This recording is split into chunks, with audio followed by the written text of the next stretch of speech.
2 বছরের জেল ও 50 লাখ টাকার ফাইন হতে পারে ওই সব ইনফ্লুয়েন্সারের ওপর যারা অনলাইন বেটিং অ্যাপগুলোকে প্রমোট করে যাচ্ছে। এখন আমাদের লোকসভার ভিতরে অনলাইন গেমিং এর উপর বিল পাস হয়ে গেছে।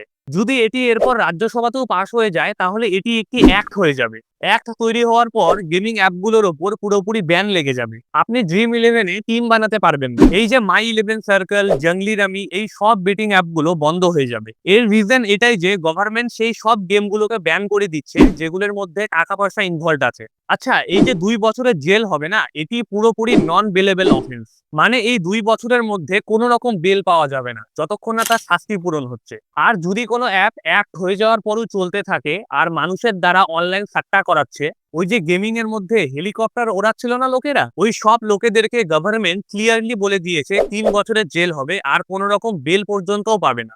তো এখন পর্যন্ত আপনি আপনাদের ফেভারিট অ্যাক্টরদের অনেক জুয়া আলা গেম প্রমোট করতে দেখেছেন।